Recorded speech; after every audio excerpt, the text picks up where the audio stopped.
मुकेश शहर की एक बड़ी कंपनी में नौकरी किया करता था। उसकी बेटी मंदिरा एक बड़े स्कूल में पढ़ती थी। ए जी, मैं सोच रही हूँ कि हमें एक बचत करनी शुरू कर देना चाहिए मंदिरा की आगे की पढ़ाई के लिए। हाँ मधु, तुम चिंता मत करो। मैं पिछले 2 साल से हर महीने 2000 बचा कर बैंक में जमा कर ही रहा हूँ, और अगर भगवान की कृपा रही तो हमारी मधु जरूर बड़े कॉलेज में पढ़ेगी। ये आपने बहुत अच्छा किया। मैं तो बेफजूल ही इतनी परेशान थी। पर मैं सोच रहा हूँ हमें और ज्यादा बचत करनी चाहिए, पता नहीं कब क्या हो जाए। वो भी है। अगले कुछ महीनों तक मुकेश ने 2 के बदले 4000 की बचत कर ली। फिर एकाएक दुनिया में कोरोना फैल गया। सारी जगह लॉकडाउन लग गया। मुकेश का जॉब बंद हो गया और साथ ही पगार भी आना बंद हो गई। अब उसके बचत किए हुए पैसे भी खर्च होने लगे। मधु, हमें कुछ तो करना होगा, वरना बचाए हुए सारे पैसे किराए और राशन में ही चले जाएंगे। लेकिन हम कर भी क्या सकते हैं? मैं सोच रहा हूँ जब तक ये लॉकडाउन खत्म ना हो जाए हमें वापस अपने गांव वाले घर में जाकर रहना चाहिए। कम से कम किराया तो नहीं देना होगा, ऊपर से वहाँ राशन भी सस्ता है और वहाँ पढ़े लिखे लोगों को छोटा मोटा काम मिल ही जाता है। जब सब कुछ ठीक हो जाएगा हम लौट आएंगे। ये भी ठीक है। कब निकलना है? कल सुबह निकलते हैं। तुम सारी चीजें पैक कर लो। ठीक है। मुकेश की पहचान के एक टैक्सी वाले ने उन्हें उनके गांव छोड़ा। उनके गांव के घर की हालत बहुत बुरी थी। पापा, हमें यहाँ पर रहना होगा? हाँ बेटा, यही हमारा खानदानी घर है। पर ये तो किसी खंडर से कम नहीं है। मंदिरा बेटा, इसकी सालों से सफाई नहीं हुई है, इसलिए तुम्हें ऐसा लग रहा है। हम तीनों मिलकर इस घर को एकदम चमका देंगे, फिर तुम्हें ये घर बहुत पसंद आएगा। ठीक है माँ। तीनों घर के अंदर गए और साफ सफाई करने लगे। दोपहर को मुकेश के बड़े काका उन सब के लिए खाना लेकर आ गए। अरे मुकेश, कैसा है तू? मैं तो बहुत अच्छा हूँ काका, आप बताइए आपका क्या हाल है? तभी काकी की आवाज सुनकर मंदिरा दौड़ती हुई बाहर आई। दादाजी आप आ गए? हाँ, मेरी गुड़िया, तुझे देखे हुए तो कितने साल हो गए। कितनी बड़ी हो गई है तू। आप भी तो बूढ़े हो गए। आपके तो सारे बाल सफेद हो गए दादाजी। अब मैं तेरे काले बाल ले लूंगा। मैं नहीं दूंगी, बिल्कुल नहीं दूंगी, वरना मेरे दोस्त मुझे चिढ़ाएंगे। इस वक्त तक मधु भी अपने ससुर का आशीर्वाद लेने आ गई थी। सदा सुखी रहो बहू। काका, आपकी तबीयत कैसी है?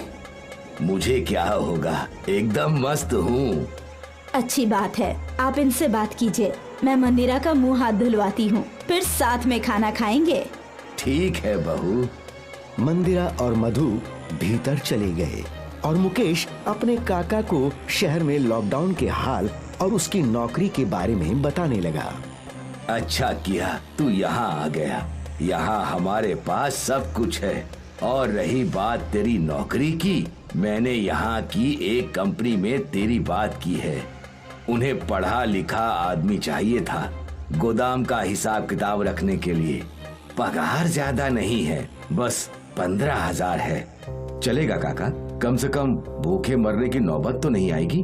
वैसे भी ये घर हमारा ही है, किराया तो नहीं देना यहाँ। वो तो ठीक है, शाम में मैं कुछ लड़कों को भेज दूंगा, वो लोग घर की सफाई भी कर लेंगे। जी काका जी। और हाँ, घर कई सालों से बंद था, हमें यहाँ पूजा करवानी होगी। आज रात तुम लोग मेरे घर पर ही रुको। नहीं काका, आपको बेवजह हमारी वजह से तकलीफ हो जाएगी। नहीं बेटा, तकलीफ की कोई बात नहीं।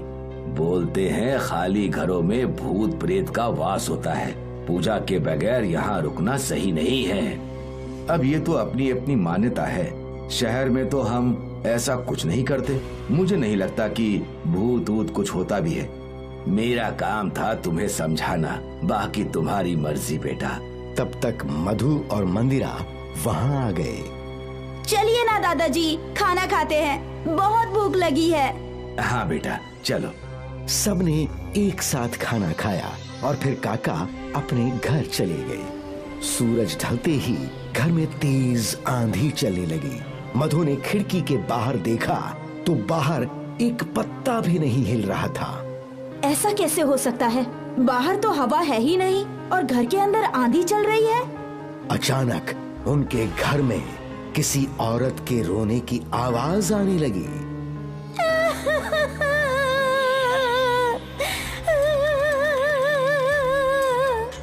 माँ, ये कौन रो रहा है? मुझे भी नहीं पता बेटा। रुको मैं देख कर आता हूँ, कोई बिल्ली उल्ली होगी। संभल के जाना। मुकेश एक कमरे से दूसरे कमरे में ढूंढने लगा पर उसे कोई औरत नहीं दिखी। वो वापस हॉल में लौटा।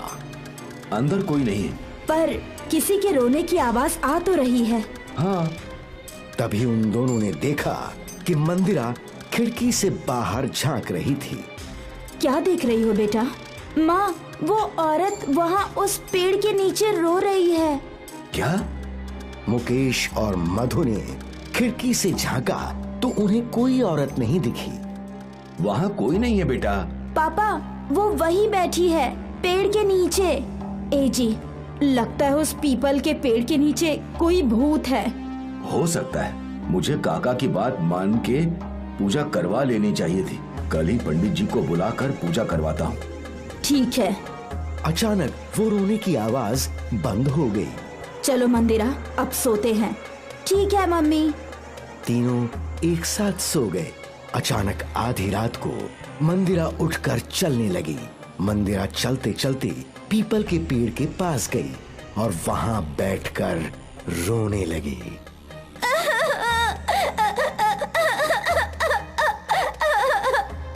मंदिरा की आवाज सुनकर मधु और मुकेश उठ गए। मंदिरा कहाँ है? यही तो सोई थी। दोनों मंदिरा को यहाँ वहां ढूंढने लगे। तभी मधु ने खिड़की से देखा तो मंदिरा पीपल के पेड़ के नीचे बैठकर रो रही थी। ए जी, वो देखिए। दोनों दौड़कर बाहर गए। मंदिरा, मंदिरा! मुकेश की आवाज सुनकर मंदिरा को होश आया। पापा, मैं यहाँ कैसे आई? कोई बात नहीं मंदिरा, अंदर चलो। मंदिरा बहुत डरी हुई थी। तीनों घर के अंदर गए। आप सुबह सुबह ही पंडित जी को बुला लीजिए। हाँ, अब सो जाओ। इस बार मंदिरा अपने मम्मी पापा के बीच में सोई। कुछ देर बाद मंदिरा फिर से गायब हो गई। मधु उठकर उसे ढूंढने लगी। ए जी, मंदिरा! दोनों ने ऊपर देखा तो मंदिरा छत पे चल रही थी। हे भगवान! मुकेश दौड़ के घर के बाहर आया और आसपास के पड़ोसियों को बुलाने लगा। सबने मिलकर मंदिरा को पकड़ लिया और उसे एक कुर्सी से बांध दिया। कुछ देर बाद मुकेश के काका एक मांत्रिक को लेकर आए। इस घर में रहने वाली भूत इस बच्ची पे हावी हो गई है। हमें इसे बाहर निकालना होगा। आप एक काला मुर्गा ले आइए। गांव वाले एक काला मुर्गा लेकर आए। मांत्रिक ने कुछ मंत्र पढ़े और वो मुर्गा मंदिरा के सामने रख दिया। ए चुड़ैल, तुझे खून चाहिए ना? ये देख। मांत्रिक ने मुर्गे की गर्दन काट दी और अचानक से मंदिरा के अंदर की चुड़ैल निकल गई। मंदिरा बेहोश हो गई।